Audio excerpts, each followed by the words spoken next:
Hello friends, मैं आपकी दोस्त एक नए टॉपिक को लेकर आप सभी का स्वागत करती हूं हमारे यूट्यूब चैनल टेक्सार्ट पर। दोस्तों, आज का टॉपिक बहुत ही इंटरेस्टिंग और बहुत ही हॉट टॉपिक है, जीएसटीआर 2B। आप सबको पता है जीएसटीआर 2B अब जुलाई ऑनवर्ड्स आपको पोर्टल पर शो हो रहा है। जीएसटीआर 2B वैसे तो 2A की तरह ही एक आईटीसी स्टेटमेंट को ही शो करता है, लेकिन क्योंकि 2A के अंदर कुछ शॉर्टकमिंग्स थी, जैसे कि वो कॉन्स्टेंटली चेंज हो जाता था, तो उस शॉर्टकमिंग को ओवरकम करने के लिए 2B को लाया गया है।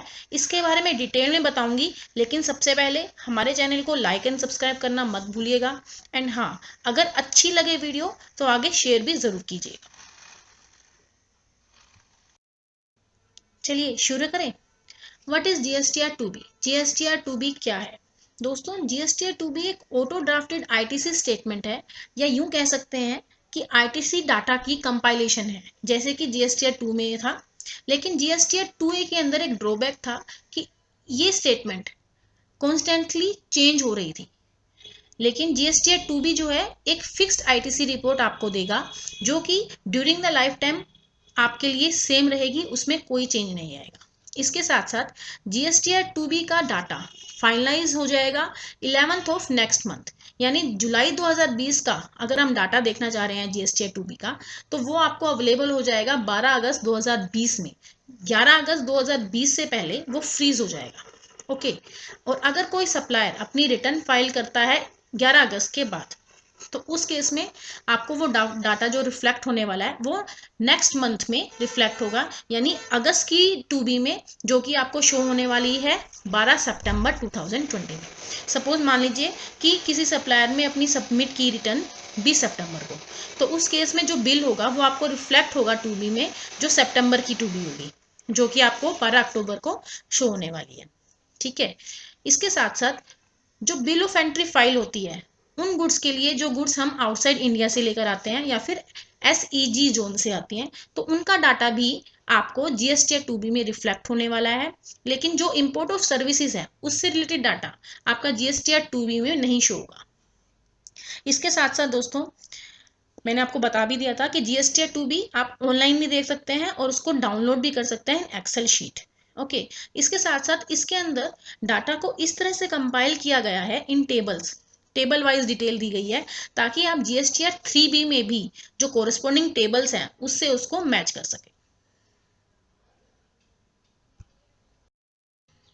नेक्स्ट है शीट्स टैब्स इन जीएसटीआर 2B। जीएसटीआर 2A में भी आप सबको पता है कि टैब्स थे, शीट्स थी, अलग अलग शीट्स में प्रोवाइड किया जाता था डाटा। सेम उसी तरह से जीएसटीआर 2B में भी कुछ शीट्स हैं, जो कि 10 हैं। ITC available, ITC not available, B2B, B2BA, ये सारी आपको जीएसटीआर 2A में भी मिल जाएंगी। लेकिन दो शीट्स हैं जो इसके अंदर एक्स्ट्रा हैं, वो है ITC available and ITC not available. इनके अंदर अलग अलग डाटा को बाइफरकेट किया गया है, यानी जो आईटीसी अवेलेबल, ऐसे डाटा जो आईटीसी हमें प्रोवाइड करता है, वो आपको डाटा मिलेगा आईटीसी अवेलेबल वाली शीट में। लेकिन कुछ आईटीसी जो आपको अवेलेबल नहीं होंगे, उसका डाटा आपको आईटीसी नॉट अवेलेबल वाली शीट में मिलेगा। B2B इनवॉइसेस से रिलेटेड आपको B2B शीट्स में मिलेगा। उसमें अगर कोई अमेंडमेंट हुई है तो वो अमेंडमेंट आपको B2BA में मिलेंगी। कोई क्रेडिट नोट्स हो आपको B2B के से रिलेटेड, तो वो आपको B2B CDR NR में शीट्स में मिलेंगी। उसकी अमेंडमेंट्स आपको CDNRA में मिलेंगी। इनपुट सर्विस डिस्ट्रीब्यूटर से रिलेटेड कुछ भी होगा इनवॉइसेज में, वो आपको ISD में मिल जाएगा। ISDA में आपको उसकी अमेंडमेंट्स मिलेंगी। सेम इसी तरह से IMPG एंड IMPG सिज, यानी कोई आप इंपोर्ट कर रहे हैं गुड्स फ्रॉम आउटसाइड इंडिया या फिर स्पेशल इकोनॉमिक जोन से, तो वो आपको इन शीट्स में प्रोवाइड हो जाएंगी। ये बेसिकली हमने वीडियो इसलिए बनाई है ताकि आपको ये शीट्स पता लगे कि इन शीट्स में आपको ये सारी इन्फॉर्मेशन मिलने वाली हैं। नेक्स्ट है रिलेशनशिप बिटवीन शीट्स। अभी हमने बात की 10 शीट्स की, B2B, B2BA, क्रेडिट नोट्स या amendments in credit notes, ISD amendments, इन सब के बारे में बात की। तो इन सब में जो डाटा है उसको टू सेक्शंस में, टू पार्ट्स में डिवाइड किया गया है कंपाइल करके, आईटीसी नॉट अवेलेबल और ITC available. ITC not available में कौन कौन सी डाटा को लाया गया है?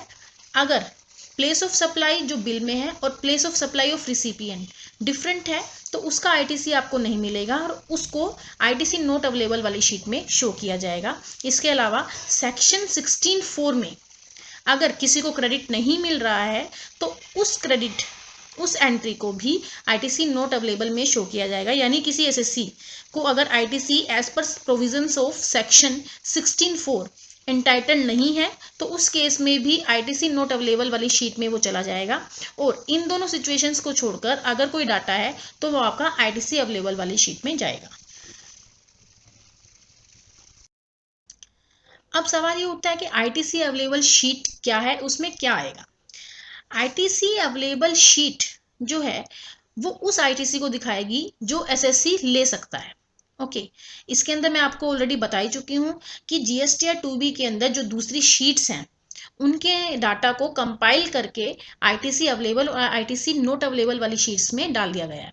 ओके, इसके अंदर डाटा को टेबल्स के अंदर ब्रेक किया गया है जैसे कि जीएसटीआर 3B सेक्शंस में है, ताकि कुछ सिमिलैरिटी लाई जाए इस 2B में और जीएसटीआर 3B में, so that they can easily reconcile it. Okay, इन्होंने इसको आईटीसी अवेलेबल को भी दो पार्ट्स में बांट दिया, एक में तो वो आईटीसी बता रहे हैं और एक में वो आईटीसी रिवर्सल। ठीक है, क्या है ऑल अदर आईटीसी, यानी आरसीएम के अलावा कोई अदर आईटीसी है जो आपको जीएसटीआर 3B में 4A5 कॉलम में शो होती हैं, वो इसके अंदर दिखाई जाएंगी। आईएसडी इनपुट सर्विस डिस्ट्रीब्यूटर वाला जो है वो आपको 4A4 कॉलम में दिखाया जाता है जीएसटीआर 3B में, तो इसके अंदर उसका डाटा आईएसडी में दिखाया जाएगा। आरसीएम का डाटा 3.1D में भी एंड 4A3 कॉलम में शो होगा, जिससे आप जीएसटीआर 3B में भी वो शो आउट कर सकते हैं। आरसीएम के अंदर 3.1 में आप पे कर रहे हैं और उसके अंदर आप उसका ले रहे हैं क्रेडिट।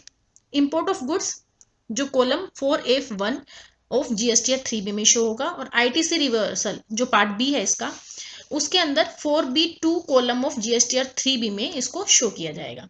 यानी इसके अंदर भी जीएसटीआर 3B के हिसाब से ही कॉलम्स में डाटा को डाल दिया गया है, डाटा को ब्रेक कर दिया गया है, so that easily GSTR 3B के साथ इसको मैचअप किया जा सके और कंफ्यूजन क्रिएट ना हो। दोस्तों एक चीज का ध्यान रखिएगा कि ये शीट जो भी है ये एक रेफरेंस पर्पस के लिए है, ये सिर्फ एडवाइजरी नेचर की है। इसके अंदर कोई हार्ड एंड फास्ट रूल नहीं है कि आपको जो है वही क्रेडिट लेना है जो 2B के अंदर शो हो रहा है। आप वो क्रेडिट भी ले सकते हैं जिसके लिए आप एलिजिबल हैं और जो सही है, ये आपको रिस्ट्रिक्ट नहीं कर रहा है। चलिए अब बात करते हैं आईटीसी नॉट अवेलेबल शीट की। ऐसा आईटीसी जिसके लिए एसएससी एलिजिबल नहीं है वो उसका आईटीसी नहीं ले सकता, तो वो आपकी इस शीट में शो करेगा। दो ही पॉइंट्स हैं जो इसमें शो करने वाले हैं।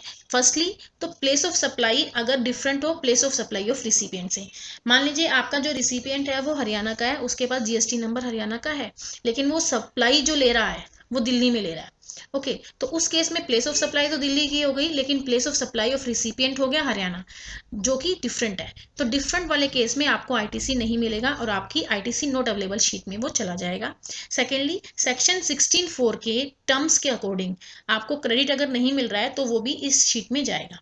मान लीजिए कि 18-19 फाइनेंशियल ईयर का क्रेडिट आपको लेना था, आपने ले लिया, मार्च में आपको बिल मिला, गुड्स मिले, आपने उसका क्रेडिट ले लिया, लेकिन सप्लायर ने उसकी रिटर्न सितंबर की जो ड्यू डेट थी तब तक नहीं फाइल किया, यानी 20 अक्टूबर को उसको रिटर्न फाइल कर देनी चाहिए थी ताकि आपको क्रेडिट मिल जाए, लेकिन उसने उसकी रिटर्न फाइल की 21 अक्टूबर को। तो इस केस के अंदर क्या हुआ कि आपको जो है वो 16(4) का वायलेशन मान लिया जाएगा और जीएसटीआर 2B में आईटीसी नॉट अवेलेबल शीट में वो शो करेगा। हालांकि आपको उसका आईटीसी मिल सकता है दोस्तों, ये हम आपको आगे भी बताएंगे। इसके अंदर मैं आपको पहले भी बता चुकी हूँ कि ये शीट जो है सिर्फ रेफरेंस के लिए है, सिर्फ एडवाइजरी नेचर की है। जीएसटीआर 2B जो है सिर्फ एडवाइजरी नेचर के लिए बनाई गई है। ये इसका मतलब ये बिल्कुल भी नहीं है कि जो एलिजिबल क्रेडिट आपको मिलना चाहिए वो आप ना लें, क्योंकि इसमें शो नहीं कर रहा है। ओके, इसके साथ साथ आईटीसी नॉट अवेलेबल शीट के अंदर भी टैब्स बनाए गए हैं, जैसे कि पिछली वीडियो में मैंने बताया आरसीएम के लिए अलग से, आईसीडी के लिए अलग से, रिवर्सल के लिए अलग से, वैसे ही इसके अंदर भी बनाया गया है और अलग अलग से शो किया गया है। नेक्स्ट है difference between GSTR 2B and GSTR 2A। आप सबको वैसे मैं हाइलाइट्स में बता भी चुकी हूँ कि जीएसटीआर 2A जो है वो डायनेमिक है, चेंज होता रहता है, लेकिन जीएसटीआर 2B जो है वो स्टेटिक होगा, एक फिक्स रिपोर्ट आपको देगा। उसका डाटा 11th नाइट को जो सब्सिक्वेंट मंथ होगा उसमें फ्रीज हो जाएगा। 12 को आप देख सकते हैं डाटा, जो कि लाइफ टाइम के लिए सेम रहने वाला है। ओके, सेकेंड डिफरेंस क्या है, जीएसटीआर 2B के लिए अभी कोई भी प्रोविजन नहीं आया है, इसके लिए कोई नोटिफिकेशन नहीं आया है, ये एक ट्रायल बेसिस पे है। अभी तक किसी भी रूल और किसी भी प्रोविजन में इसको डिस्क्राइब नहीं किया गया है, लेकिन जीएसटीआर 2A जो है वो एक रिटर्न रूल्स में प्रोवाइड किया गया है, वो रिटर्न है। ओके, सेकेंडली इसके अंदर जो इंपोर्ट कर रहे हैं हम फ्रॉम ओवरसीज एंड SEZ से, उसका डाटा भी रिफ्लेक्ट होगा, लेकिन ऐसी कोई फैसिलिटी जीएसटीआर 2A में नहीं प्रोवाइड की गई है। TDS एंड TCS शीट आप सबको पता है कि जीएसटीआर 2A में शो करती हैं, लेकिन ऐसी कोई शीट आपको जीएसटीआर 2B में अवेलेबल नहीं हुई है। इसके अलावा ITC available and ITC not available sheet GSTR 2B में आपको दी गई है, इसमें डाटा को कंपाइल किया गया अलग से, लेकिन जीएसटीआर 2A में ऐसी कोई शीट्स प्रोवाइड नहीं की गई हैं।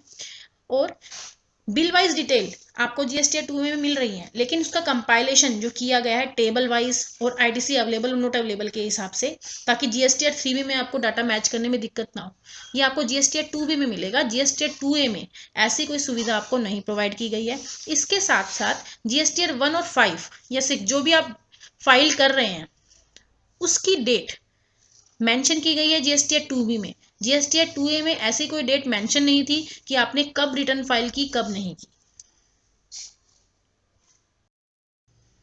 चलिए, हमने जीएसटीआर 2B के बारे में जान लिया, लेकिन इसको समझने के बाद एक चीज दिमाग में आई कि क्या जीएसटीआर 2B एक डिजायर्ड सॉल्यूशन है? क्या जीएसटीआर 2B से जो गवर्नमेंट करना चाह रही है वो ठीक कर पाएगी?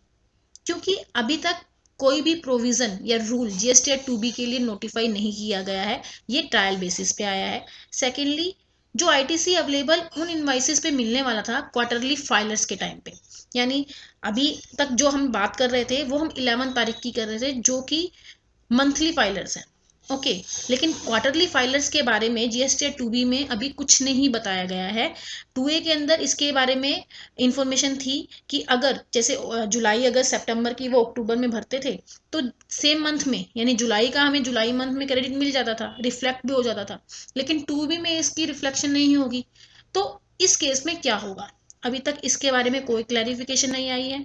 इसके साथ साथ सेक्शन 16(4), अभी मैंने पिछली वीडियो में आपको बताया भी था कि अगर सेक्शन 16(4) में वो सप्लायर आपकी रिटर्न लेट भर रहा है, सप्लायर ने लेट रिटर्न भरी, तो उसका नुकसान आपको मिल रहा है, आपको उसका आईटीसी नहीं मिल रहा, इरिस्पेक्टिव ऑफ फैक्ट कि आपके पास गुड्स आ गए हैं, आपके पास इनवॉइस आ गए हैं, सारी कंडीशंस फुलफिल हो गई हैं, तो आप आईटीसी क्या नहीं ले पाएंगे?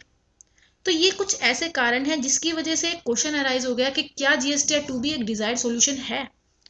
लेकिन इसके बारे में जल्द ही क्लैरिफिकेशन आएगी और हम आपको ज़रूर टाइम टू टाइम इसकी इन्फॉर्मेशन भी दे देंगे। आई होप दोस्तों जीएसटीआर 2B आपको समझ में आ गया होगा। फिर भी कोई भी आपकी क्वेरी है तो आप कमेंट बॉक्स में डाल दीजिए, हम उसका रिप्लाई ज़रूर करेंगे। और ये वीडियो आगे शेयर ज़रूर कीजिए ताकि ज़्यादा से ज़्यादा लोगों को पता चले इसके बारे में। एंड हमारे चैनल को लाइक सब्सक्राइब ज़रूर कीजिएगा। थैंक यू फॉर वॉचिंग, अपना ख्याल रखिए।